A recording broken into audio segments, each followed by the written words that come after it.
In one hillside village, people still repeat a rule. If you see an old figure in a brown headscarf walking ahead at night, do not pass. The girl who ignored it never came back. By morning, they found only a torn strip of fabric near the tree line, like it had been left on purpose. No footprints leading out, no struggle marks, and the road looked untouched, too clean for a disappearance. The men who searched first were not taken, but they returned, changed. One locked himself inside and nailed blankets over every window. Another stopped talking and filled page after page with the same horned face. I have heard that story in different countries with different names, but the warning stays the same. People say the danger begins at the exact moment the figure decides to turn its head toward you. In most regions, people call it goat veil. I did not name it myself.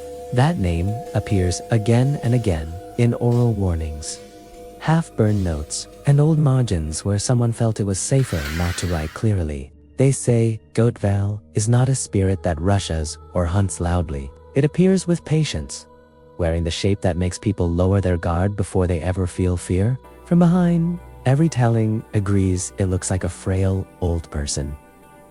Bent back, long dark coat, brown scarf, pulled tight.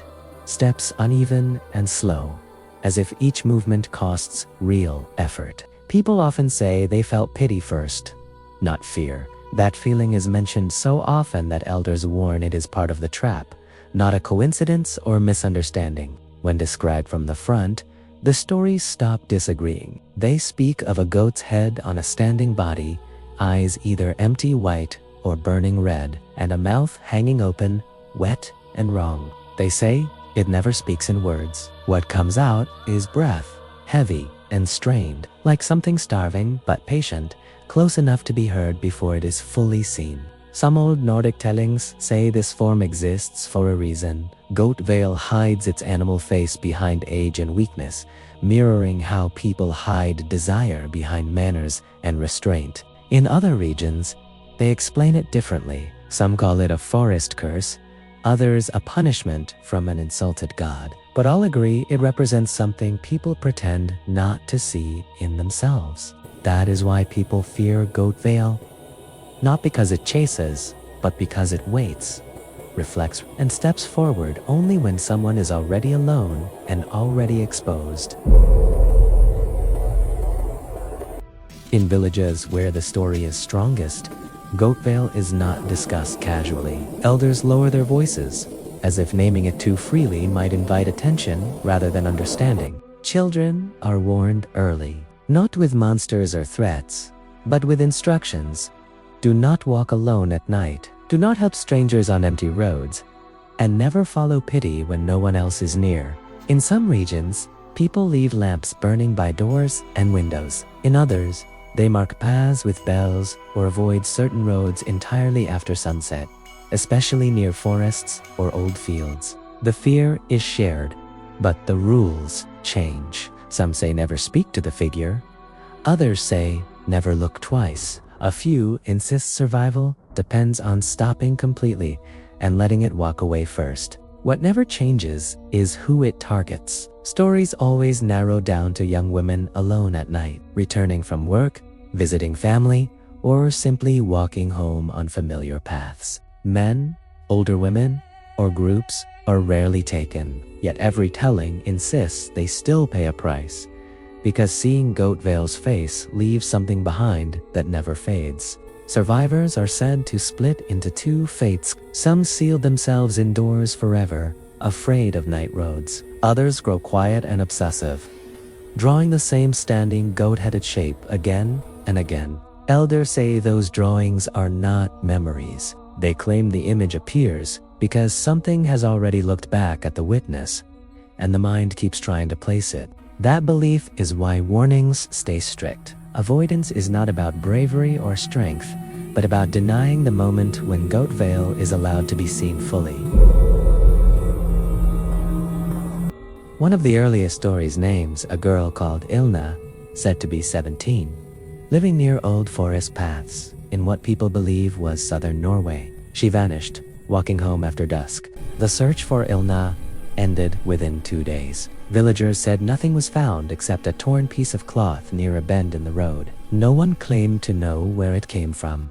Decades later, a record from a rural Scottish area mentions a woman called Margaret, 24, who failed to return from a night walk between farms. Her name appears once, then never again. 2 men were said to have been on the same road that night. They were not taken. One never left his house afterward. The other was later found filling notebooks with the same horned figure. In a Central European village, possibly near the Czech forests, elders tell of a girl called Anna, around 9. She was last seen following an elderly figure walking ahead of her. When villagers reached the place the next morning, there were no tracks leaving the road, only a stretch of ground that felt wrong to stand on, according to those who came later. Before 2010, several missing person cases across rural Europe shared these elements. Officials listed uncertainty. Locals quietly grouped the names together and stopped letting daughters walk alone. After hearing these names repeated across regions, I noticed the stories never end with answers. They end with silence, with roads avoided, and with families choosing not to ask further questions. People still argue whether Goat Veil truly takes them, or if something older simply waits for the right shape to wear. No version offers comfort, and none allows the missing to return. I have never found a story where a girl was recovered, alive or dead. I have never heard of a ritual that worked once the figure had turned its head. That is why the last rule survives everywhere this legend is told. It is not dramatic, and it is never explained. It is simply repeated until people remember. If you see an old figure in a brown headscarf walking ahead of you at night, do not pass it, do not call out, and do not wait to see its face. If you have heard a story like this where you live, people say it matters to speak carefully. Share what you were told, not what you think it means. These stories survive because they are unfinished. As long as roads stay empty and questions stay unanswered, Goat Veil is said to keep walking. If you grew up hearing a warning like this, people say it should not stay unspoken. Leave it where others might recognize the pattern before it repeats. These stories survive only because they are passed on carefully, without exaggeration, without denial. If you want to hear the next one, you already know what to do. Stay where the warnings are kept intact. Subscribe and listen closely. Some things are safer when you hear them before you meet them.